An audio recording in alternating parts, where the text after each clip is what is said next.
সিনেহলিক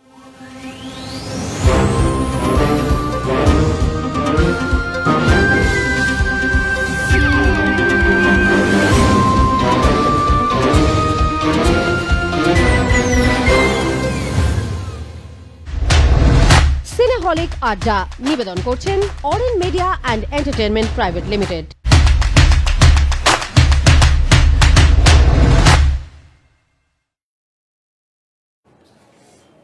নমস্কার, আরবি নিউজে সকলকে স্বাগত। আর সিনেহলিক আড্ডায় আপনাদের সঙ্গে আমি আবারও চলে এসেছি তনুশ্রী, আর আমার সঙ্গে রয়েছে শঙ্খ। এবং আজকে আমাদের যে টপিকে আমরা আলোচনা করব, আর কিছুদিন পরে পুজো প্রায় চলেই এলো, আর মানুষ একেবারে মানে বাঙালির দুর্গোৎসব, সুতরাং সবকিছু ভুলে গিয়ে শপিং করতে হবে। এবং তবু এই ভিড়টা একটু মানুন, মানে একটু মানলেই হবে আর কি। সুতরাং কিন্তু তবুও শপিং চলুক, আপনাদের সব রকম প্ল্যান প্রোগ্রাম চলুক, কিন্তু একটু নিয়মগুলো মানুন। তবে এই পুজোতে যেমন খাওয়া দাওয়া ঘোরা সবটাই ইম্পর্টেন্ট, তার পাশাপাশি আমাদের কাছে ভীষণ কাছের একটা জিনিস আমাদের সিনেমা। সুতরাং এবার পুজোয় কি কি সিনেমা রিলিজ হতে চলেছে বা কি কি সিনেমা রিলিজ হওয়ার সম্ভাবনা রয়েছে এবং ঠিক কি কি ধরনের সিনেমা রিলিজ হতে চলেছে, এইসব নিয়ে আজ আমরা কথা বলবো। এবং চলে যাই শঙ্খের কাছে। শঙ্খ, পুজো চলে এলো, তোর কি শপিং হয়ে গেছে না চলছে? ছুটি পাইনি এখন অবধি। ছুটি তো আমিও পাইনি, এখন তো অনলাইন হয় সব। না, গিয়ে শপিং করার একটা মজা আলাদা, যার জন্য আমি বারবার ভিড়ের মধ্যে এত ছবি দেখছিস, সোশ্যাল মিডিয়ায় ভাইরাল হচ্ছে, তুই ভাইরাল হবে না? এরকম ভাইরাল হওয়ার কিছু নেই। না, গিয়ে শপিং করার কিন্তু মজা একটা আলাদা আছে। এটা সেখানে গিয়ে কিছুটা খেয়ে খাওয়া দাওয়া করে, হ্যাঁ, বন্ধুদের সাথে ঘুরে ঘুরে শপিং করার মজাটা আলাদা। সো আমি ওটাই প্রেফার করি। যেরকম গিয়ে সিনেমা দেখা, সিনেমা হলে মজাটা আলাদা। অবভিয়াসলি। তাহলে এই যে সিনেমার কথা যখন চলেই এলাম আমরা, তো এবার পুজোয় মোটামুটি তোর কাছে কি কি খবর হচ্ছে যে কি কি সিনেমা রিলিজ হতে পারে বা কি ধরনের সিনেমা এবার রিলিজ হতে পারে?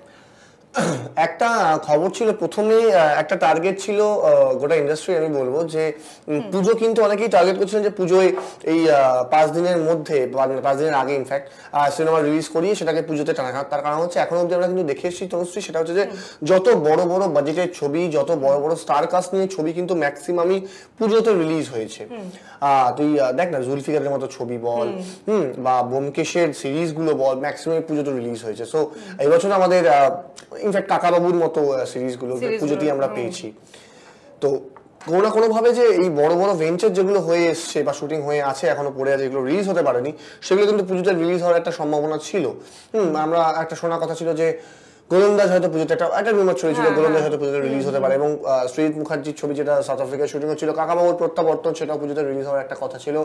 So during this pandemic situation এগুলো সবই পিছিয়ে যায়। এই বিষয়টা সবার ক্ষেত্রে, মানে এটা বম্বের দিক থেকেও হয়েছে, যে যেমন গুড়ি পাড়োয়ার সময় তোর রোহিত শেট্টির পরের ছবি সূর্যবংশী রিলিজ হওয়ার কথা ছিল, যেখান থেকে বলা হয়েছিল যে এই প্রথমবার মনে হয় গোটা ভারতবর্ষের 24x7 মুম্বাইতে প্রথমবার মাল্টিপ্লেক্স গুলো খুলবে, এবং সূর্যবংশী ছিল তার প্রথম সিনেমা। তো এই বিষয়টা কিন্তু প্রথম থেকেই হয়েছে যে এরকম একটা ব্যাপার ঘটার একটা, মানে কি বলবো, ঘটতো আর কি, মানে এই ধরনের ছবিগুলো, এই এত বড় বড় ছবিগুলো সবার সামনে আসতো পুজোর সময়। কিন্তু এখন দেখা যাচ্ছে যে ছোট ছোট ছবি, যেগুলো ছোট ছোট ভেঞ্চার, ছোট ছোট মানে কি বলে ছোট বাজেটের ছবি, বা মানে তাবর যে ফ্র্যাঞ্চাইজি গুলো আছে বা প্রোডাকশন হাউস গুলো আছে, তাদের নয় হয়তো সেই ছবিগুলো কিন্তু মানে ছোট শব্দটা বলাটা ভুল যদিও বা, সেই ধরনের ছবিগুলো বাজেট যে সিনেমাগুলোর তুলনামূলকভাবে হয়তো একটু কম, সেই ছবিগুলো কিন্তু পুজোতে এবার রিলিজ করছে। মানে গুলদাস্তার ট্রেলার আমাদের সামনে চলে এসছে,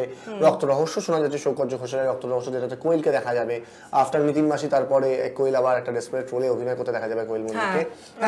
সো এই ছবিগুলো কিন্তু, আর একটা ছবি আছে উৎসবের পরে, সেটাও উৎসবের পরে, এই ধরনের ছবিগুলো কিন্তু রিলিজ হওয়ার একটা কথা এবং আভাস শোনা যাচ্ছে।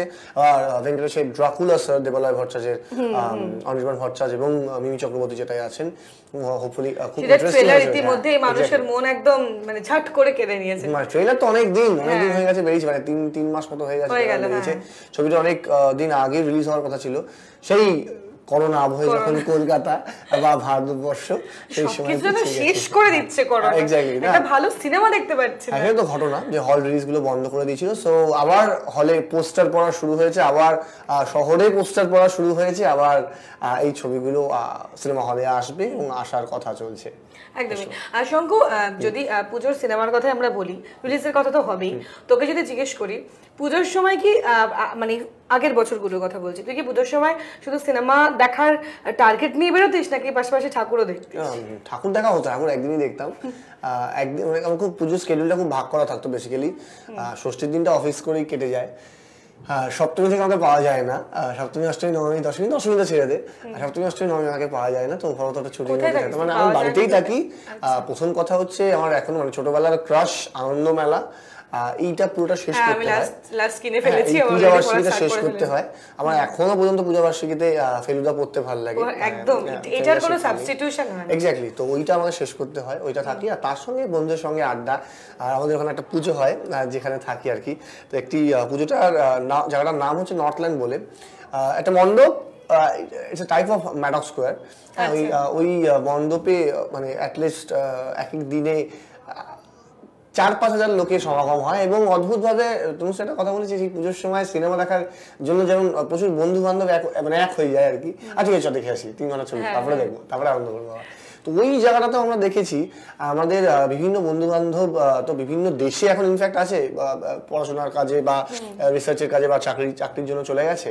তো তারা কিন্তু সেই পুজোটাতে যেভাবে হোক আমরা ওখানে রিসার্চ করেছি এবং অদ্ভুত ভাবে দেখা হয়, তাদেরকে হয়তো দেখতে পারি মাত্র, তুই কি বলছিস এরকম দেখতে গেছিস, 1 বছর 2 বছর 3 বছর আগে দেখেছি, হ্যাঁ আসবেই তারা। তো এই বিষয়টা কিন্তু ঘটে এবং তাদের সাথেই আমার সিনেমাটা দেখতে যাবেন। তারপরে কেউ কেউ বলে আবার, বা কোনো সময় আমার মুখ থেকে বলিস কি বাজে ছবি দেখালি, হ্যাঁ বলছে তুই এটা বাজে ছবি হতেই পারে। তখন কিন্তু আমরা অলরেডি আমরা ডিনার টেবিলে খাচ্ছি, হয়তো একসাথে রেস্টুরেন্টে খাচ্ছি, কি বাজে ছবি দেখালি, হ্যাঁ না বাজে ছবি হতে পারে না, তুই কি জানিস, তুই ছবি সম্বন্ধে কিছু বুঝিস, আর তুই বেশি বুঝিস, এই বিষয়টা এই নিয়ে এখন চললো মোটামুটি ঘন্টা ধরে কেটেই চলবে। তোর মনে আছে লাস্ট গত বছর পুজোতে লাস্ট কি মুভি দেখলি? গত বছর পুজোয় অ্যাকচুয়ালি গত বছর পুজোয় আমি কোনো ছবি দেখে উঠতে পারিনি, কারণ গত বছর পুজো আমি ছবি গুমনামি মানে এটা আমাদের টার্গেট ছিল যে পঞ্চমীর দিন আমরা নাইট আউট করব। পঞ্চমীর দিন না ষষ্ঠীর দিন, যতদূর সম্ভব ষষ্ঠীর দিন না পঞ্চমীর দিন হবে, রাত্রে বেরোলাম ঘুরতে, দমদমে সিনেমা টিনেমা দেখে সারা রাত ঘুরে টুরে খেয়ে দিয়ে বাড়ি ফিরছি। তার সঙ্গে উপরেই পাও না সুজিত মুখার্জির গুমনামি, হ্যাঁ কোনো কথা হবে না, ওটাই দেখতে গিয়েছিলাম। আচ্ছা এবার ধর এবার পুজোয় আমাদের মেন ফোকাস হচ্ছে মানে যদি আমরা মানে এবার পুজোতে মানুষ খুব কম বেরোবে আমার যতদূর মনে হয়, কিন্তু আমার মনে হচ্ছে না। শপিং এ যে ভিড় আমি দেখে ফেলছি সোশ্যাল মিডিয়াতে, উত্তর নিজে দিয়েছে, তো আমার মনে হচ্ছে না মানুষ করে কম বেরোবে, কিন্তু তবুও চেষ্টা করুন কম বেরোনোর। কিন্তু জাঙ্ক ফুড বাইরে থাকবে, হ্যাঁ আমি খাবার দেখলে থাকতে পারি না, এটা খুব এটা সবাই জানে যারা আমাকে চেনে। একদিন একটা ছোট ঘটনা বলি, ঝালমুড়ির গাড়ির পেছনে ছুটেছিল, তারপরে ঝালমুড়ির গাড়িকেও খুঁজে পাওয়া যায়নি, ওকেও 2 দিন পর খুঁজে পাওয়া গিয়েছিল। এগুলো শুধু বানানো, ওরা গল্প লেখে, মানে দে আর দ্য রাইটার্স, ঠিক আছে, মানে গল্প লেখে ওরা। তো ঠিক আছে, গল্প লেখ, আমি প্রকাশ করবো, কোনো অসুবিধা নেই। তো এবার পুজোয় যখন মানুষজন ঘুরতে বেরোবে তারা সিনেমাটাও দেখবে। তো তোর কি মনে হয় যেই সিনেমাগুলোর পরিকল্পনা হচ্ছে পুজোতে বেরোবে, আলটিমেটলি এই যে স্ক্রিনে পৌঁছবে, তারপর যে মানুষ দেখতে যাবে, একটা হলে 50 জন করে মানুষ, মানে 50% মানে আমি যদি বলি 100 জনের মধ্যে 50 জন, হাফ করে দিয়েছে। তো তোর কি মনে হয় যে মানুষ চাহিদা মতো পুজোর সময় যে সিনেমাটার আনন্দ সকলে নিতে পারবে এই এত কম সংখ্যক একটা পার্সেন্টেজ নিয়ে? একটা জিনিস তো মাথায় রাখতে হবে যে এই প্যান্ডেমিক সিচুয়েশনের দরুন করোনার এই যেখানে এরকম ভাবে করোনায় আক্রান্ত হওয়ার সংখ্যা বেড়ে চলেছে এবং তাদের রিকভারি রেটও যথেষ্ট পরিমাণে বেড়ে চলেছে। এখন ইনফ্যাক্ট আমাদের সকলের প্রিয় একজন অভিনেতা এই সময় করোনার সঙ্গে মারামারি করছেন, লড়াই করছেন হসপিটালে, সৌমিত্র চট্টোপাধ্যায়।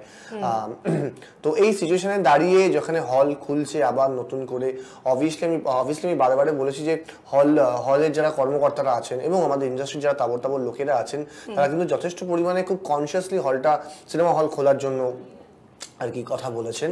এবং আমার মনে হয় যথেষ্ট রুলস এবং রেগুলেশনস এবং নর্মস এবং স্পেকুলেশন মেনটেন করেই হলে সমস্ত মানুষকে ঢোকানো হবে, তাদের সিনেমা দেখানো হবে। কিন্তু ওই একটা কথা তোমার মানে গরম ভারে চা আর সিনেমা এবং গল্পের বই সাথে, এই বিষয়গুলো এই কম্পোনেন্টগুলো না থাকলে বাঙালি তো খুব অসম্পূর্ণ। তো ফলত তো ফলত নট অনলি বাঙালি, আমি এন্টায়ার ভারতের কথাই বলি আর কি, ভারতেই খুব অসম্পূর্ণ আর কি। সো আর শুধুমাত্র সিনেমার ক্ষেত্রে বলছি, গরম চা নাও হতে পারে অনেকে ফেভারিট, কফিও হতে পারে আর কি। তো অবভিয়াসলি আমার মনে হয় সেইটা ভিড়টা হবে, কিন্তু কোনো একটা জায়গা দিয়ে হয়তো মানুষের মনে একটা ভয়ও কাজ করে, না হলে তো এই যে তুই বলছিস না যে মানে শপিং এর লোক দেখে কিন্তু বোঝা যাচ্ছে না। তো তো মানে সত্যি কথা বলতে যারা শপিং করতে আসে তারা কিন্তু বুকে হাত দিয়ে শপিংটা করতে আসছে, মানে এটা করছে, তো বুকে হাত দিয়ে মানুষ কিন্তু এবার সিনেমাটাও দেখবে বা ছবিটা মানে 6 মাসের উপরে হয়ে গেছে, 7 মাস 7.5 মাস হতে চললো, আর কতদিন পারবে। হ্যাঁ, এবং মানে যেখানে একটা ভালো সাইন দেখা যাচ্ছে যে যার আমাদের দেশের যেখানে রিকভারি রেটটা এতটা বেড়ে গেছে, যেখানে মৃত্যুর ডেথ রেট কমে গেছে, তো অবভিয়াসলি মানে আমার মনে হয় যে হার্ড ইমিউনিটির কথা বলা হয়েছিল, সেই ইমিউন সিস্টেম আমাদের খুব ভালো কাজ করছে। এবং আমাদের যে ডাক্তাররা রয়েছে তারাও কিন্তু কনস্ট্যান্টলি বলে যাচ্ছেন যে এই নিয়মগুলো পালন করলে মানে আমরা কিওর হতে পারবো, আমাদের সেই আতঙ্কটা পাওয়ার দরকার নেই। সুতরাং আমার মনে হয় যে সিনেমা দেখাটা যতটা জরুরি এবং পুজোয় আনন্দ করা যতটা জরুরি, তার পাশাপাশি আমাদের এই নর্মসগুলো মানাটাও ততটাই জরুরি। রুলস এন্ড রেগুলেশনস মেইনটেইন না করলে খুব মুশকিল। এবং আমার মনে হয় যে ওই বারে বারে যে মানে একটা কথা বলি যে সিনেমা হল ছাড়া সিনেমাটা তো খুব অসম্পূর্ণ। তো সিনেমা হলে আবার সেই ভিড় হবে, আবার সেই টিকিট কাটা নিয়ে ঝামেলা হবে, যে ঝামেলায় মানুষের পাশে গিয়ে দাঁড়াবে হয়তো, এবং মানুষই সেটা সর্ট আউট করে আবার একসাথে সবাই সিনেমা দেখতে যাবে, আবার আমরা পপকর্ন নিয়ে ছুটবো সিনেমা হলের দিকে যাতে একটা সিনেমা মিস না হয়। তো অবভিয়াসলি এই বিষয়টা ঘটবে একদম। সুতরাং আমরা আশা করব যে এবার হলে রিলিজ হোক সিনেমা, এবং মানুষও যান অবশ্যই নিয়ম কানুন মেনে, মাস্ক স্যানিটাইজার সাথে নিয়ে আপনারা সিনেমা দেখুন। কারণ সিনেমা আমাদের জীবনের যেমন খাওয়া দাওয়া, অফিসে যাওয়াটা প্রয়োজন, সেরকম একটা সময় গিয়ে আমাদের এন্টারটেনমেন্টটাও প্রয়োজন। সুতরাং সবকিছুর পরেও পুজো আনন্দ করুন, কিন্তু সিনেমাটা দেখুন। এখন দেখায় যে যেই সিনেমাগুলো রিলিজ হওয়ার কথা রয়েছে হলে, সেগুলো কতটা রিলিজ পাচ্ছে এবং কতটা সাকসেসফুল তারা হচ্ছে সেগুলো রিলিজ করতে, এবং তারপর দর্শকরা কতটা গিয়ে পৌঁছচ্ছে, আমরা সেই দিকে নজর থাকবে আমাদের। দেখা যাক কতটা এন্টারটেইন করতে পারে এবারে পুজোর সিনেমাগুলো। এখানে কমেন্ট এসছে নন্দিনী চ্যাটার্জি, সেন্ট্রাল গভর্নমেন্ট হল খোলার পারমিশন দিয়েছে, বাট বলিউড এখনো সাহস দেখিয়ে সিনেমা রিলিজের কথা অ্যানাউন্স করেনি, যেখানে Bengali film industry movie release করছে। তাহলে কি এ যাত্রায় বলিউডের থেকে টলিউড আর এক ধাপ এগিয়ে গেল? কি বলবি শঙ্কর? মানে এগিয়ে পিছিয়ে যাওয়ার থেকেও বড় বিষয়টা হচ্ছে যে বলিউড কিন্তু মানে এই পুজোর সময়, মানে লাইক আমাদের যেটা দুর্গা পুজো, ওরা কিন্তু টার্গেটটা করে দিওয়ালি, নিউ ইয়ার এবং তার আগে ক্রিসমাস। মানে দিওয়ালি যেরকম বলাই থাকে যে কিং খানের, ঈদ যেমন সলমান খানের, ক্রিসমাস যেমন আমির খানের, বলাই থাকে অক্ষয় কুমার যেমন অলমোস্ট গোটা বছরের ছবি রিলিজ হয়। সুতরাং ওদের টার্গেটটা কিন্তু অন্য থাকে। ওদের কাছে আমাদের কাছে দুর্গা পুজো যে মানে এই দশেরা যেটা আমাদের কাছে যতটা ফেভারিট, ওরা কিন্তু এই সময়টা খুব একটা হিট করতে দেখা যায় না। হ্যাঁ, এই সময় ছবি রিলিজ হয় না তা নয়, বলিউড ছবি আমরা খুব একটা না সেটাও না দেখি, কিন্তু বাংলা ছবির এই সময় দাপটটা এতটা থাকে দুর্গা পুজোর সময় যে হিন্দি ছবিগুলো পড়ে যায়। তুই দেখবি যদি হলে একটা বাংলা ছবি আর হিন্দি ছবি রিলিজ হয় পুজোর সময় কলকাতায়, তুই দেখবি সবাই বাংলা ছবিটাই আগে দেখবে, যদি সময় থাকে তাহলে হিন্দি ছবিটা দেখবে। আর একটা জিনিস, নাম কি নন্দিনী চ্যাটার্জি, তো নন্দিনী আপনাকে আরেকটা জিনিস আমি বলি, সেটা হচ্ছে যে অলরেডি কিন্তু মানে এটা আমি আবার বলছি, কাউকে এগিয়ে রাখছি না, কাউকে পিছিয়ে রাখছি না, তার কারণ হচ্ছে ক্যামেরার সামনে বসে সেই দৃশ্যটা মনে হয় আমার নেই কাউকে এগিয়ে বা পিছিয়ে রাখার। বাট স্টিল একটা নিউজ আপনাদের বলে দিই সবাইকে, সেটা হচ্ছে যে এই নিউজটা বারে বারে শেয়ার করেছি আমি। হোপফুলি বহুদিন আগে, মানে ইনফ্যাক্ট 1-1.5 মাস আগে কিন্তু অলরেডি বলিউড একটা অ্যানাউন্সমেন্ট করে রেখেছিল যে কবে কোন ছবি, মোটামুটি বড় বাজারের ছবি রিলিজ হতে পারে।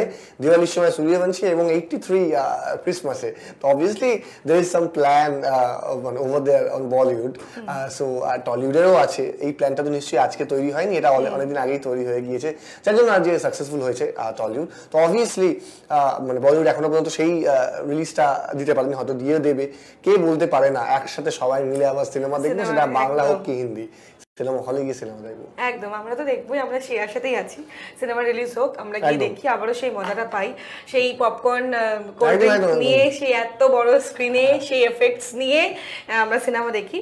তবে দেখা যাক এবার শেষ পর্যন্ত ঠিক কি হয় পুজো, এবার যা হবে ভালো হবে। হ্যাঁ, যা হবে অবশ্যই ভালো হবে, এবং আপনারাও ভালো থাকুন, সুস্থ থাকুন, সাবধানে থাকুন। তবে আজ সিনেমা লেখাটা আজ এখানেই শেষ করছি। তবে অবশ্যই আপনারা দেখতে থাকুন আরোহী নিউজ। টাটা।